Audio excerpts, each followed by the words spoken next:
Hello. Today I got a couple of friends with me just for this intro. Here is Ellie and Kelly. Quite a rhyme there. Well, today I just want to talk about a nutrient that has the potential to cause us a lot of health problems, and we seem to be consuming too much of this nutrient. What am I talking about? See you in a couple of seconds. Now for today's 2020 idea to better health, please welcome on stage Dr. Joe. Welcome back. I'm Dr. Joe of the drjoe.com. Now, if this is your first time on this channel, can I extend a warm welcome to you? This is your home of 2020 ideas to better health. So if you haven't subscribed yet, please do subscribe. And also, please do not forget to click on the notification bell, because that is how you get notified of future videos that I make. So today I want to talk about a nutrient that has the potential to cause us a lot of harm. It's got the potential to actually damage our liver. It's got the potential to actually damage our heart. It's got the potential to actually damage our arteries. So what is this nutrient? Well, let's get talking. So what is this evil nutrient, and is it really that bad? Well, without prejudicing what I'm about to say, I will say that yes, it is that bad. And what's this evil nutrient? Well, I'm referring to fructose. By the way, I actually say fructose. You may say fructose. It's a bit like tomatoes and tomatoes. It really doesn't matter how you pronounce it. So fructose is that bad. Now, where does it come from? Well, it comes from sugar. And something you need to know is that sugar is actually a commercial name because sugar is actually called sucrose. Because sugar is made up of glucose and fructose. That's the sugar we all know and love. And our sugar intake has actually skyrocketed in the last 60 years. 200 years ago, we weren't consuming the same amount of sugar as we do today. 100 years ago, we weren't even consuming half the amount that we're eating today. The problem too is that little of the sugar we consume comes from natural sources like fruits and vegetables. The main source is actually refined sugar, and that is the problem. Now, let's do the legwork on why fructose is actually bad for our metabolic health. We may need to go back to the basics, and the basic is that our bodies can actually handle both glucose and fructose. Now, let's look at the formula for both glucose and fructose. They both have 6 carbon atoms.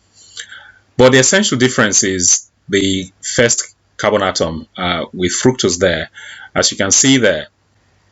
Now, that essential difference between the two molecules, i.e. the glucose and the fructose, means the fate of both molecules is different. And that has a bearing on metabolic diseases that are actually killing us today.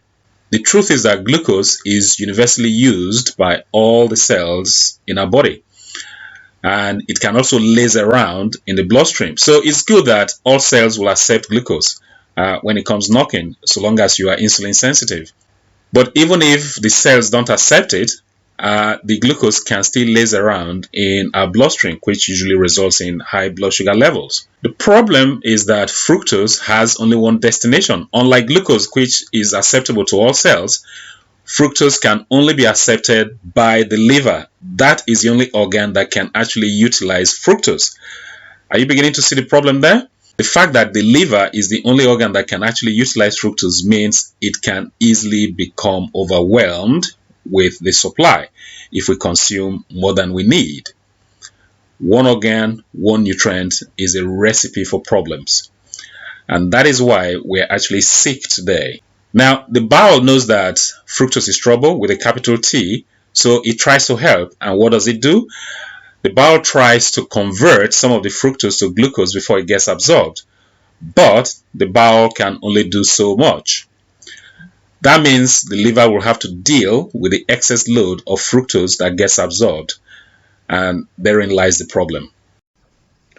So this is what happens when we consume sugar. Don't forget, the sugar is actually sucrose. It gets to the stomach, and over there in the stomach moves over to the intestines, where it's broken down to glucose and fructose. Now, the fructose gets only accepted by the liver, and in the liver, the fructose gets converted to fat, and then the glucose gets absorbed into the bloodstream, where it is redistributed to every other cell in the body. All cells accept glucose. Let's talk about the metabolic damage that is actually caused by fructose. I've mentioned one or two things already, but I'm just going to tie it all up now in the later part of this presentation. The first thing is that when you consume lots of fructose, the liver converts a lot of the fructose into fat droplets, so you have increased lipogenesis. Lipogenesis simply means fat formation. So the net effect of that is that you end up with fatty liver. Now, along those lines, there's also LDL cholesterol generation. So a lot of the fructose gets converted to LDL cholesterol.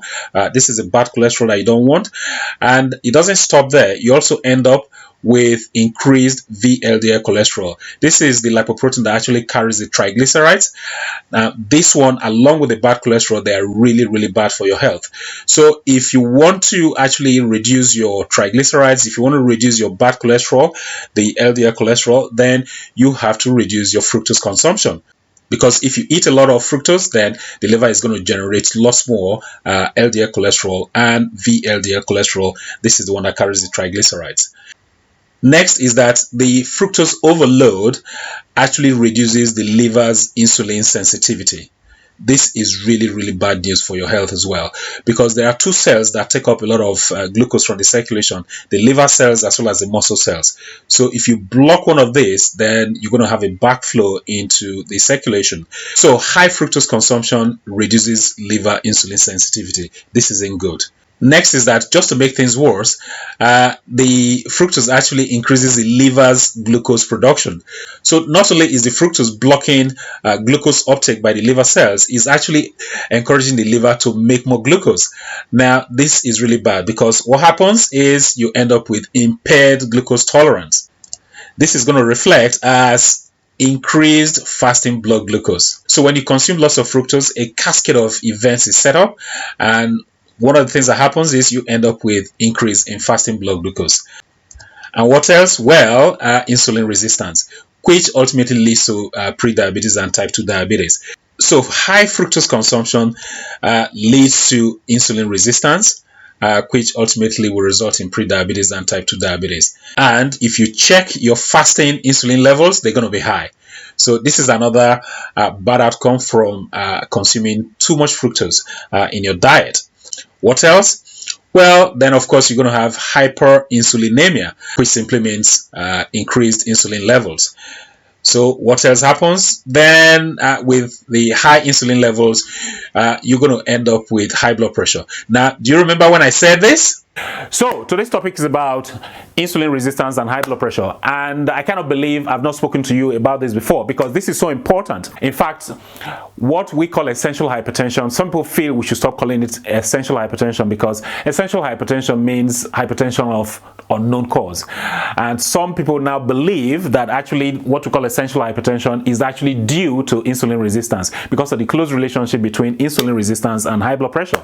And this, because if you got insulin resistance, what's going to happen is you're also going to have high levels of blood sugar. So if you got high blood sugar, then there's a very good chance you got insulin resistance, especially when you've got high blood pressure. So it's time for us to actually connect all the dots, okay? And I actually love this, because it's very important that you know this. So when you consume too much fructose in your diet, this will result in insulin resistance. When you have insulin resistance, you're going to have high circulating insulin levels in your blood. And when you have high circulating insulin levels, then you're going to end up with high blood pressure.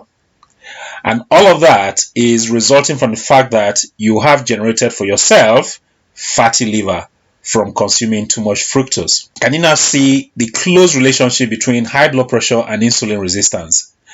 And can you also now see why we say that if you really want to manage your high blood pressure, you should also reduce your sugar consumption? Does this all make sense to you now? I'm hoping that I've connected the dots in this video for you. So just to make a point of clarification, the fatty liver that is caused by fructose that I've referred to in this video, that fatty liver is called non-alcoholic fatty liver. This is to distinguish it from the fatty liver that is caused by alcohol abuse. They are two different things. Now, if you enjoyed this video, as usual, give it a thumbs up.